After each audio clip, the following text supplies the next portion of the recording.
responses on this one, but certainly accountability being number one on the list. This current board has achieved that through the strategic operating plan.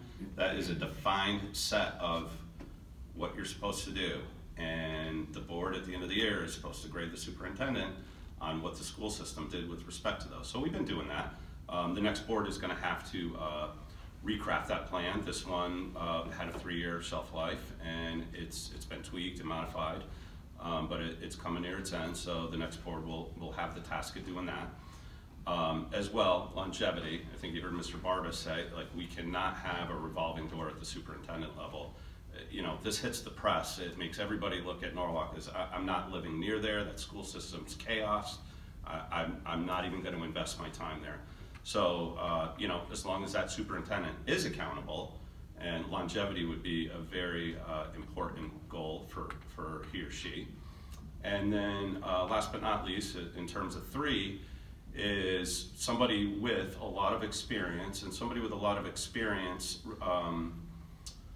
fighting the forces that tend to want to resist change. And, you know, people get scared of change, and it's a big part of, you know, some of the angst and upset, you know, directed toward the board. But, you know, what we were doing wasn't working.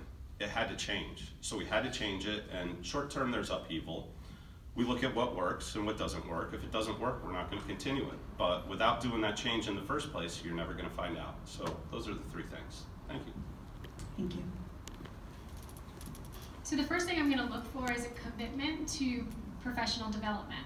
And because I study human behavior, I have this understanding that in the last 15 years, the way that humans process information has changed more than the 570 years prior to that with the invention of the printing press. And what we're seeing in society today is this profound gap that society hasn't seen before between teachers, administrators, parents, and students. And it's just going to get worse because millennials are starting to introduce their children into the school system.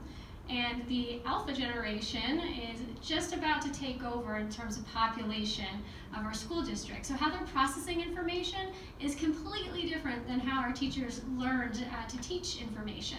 So there has to be that constant commitment to developing teacher skill sets to teach in a way that resonates with those parents, with the millennial parents come to be in the school system, and with the alpha generation. The second thing is to look for a superintendent that has experience closing the achievement gap in a very similar district. And the third would be his prioritization or her prioritization on communication. I think a lot of places that we fall down is letting a lot of negativity run wild on social media.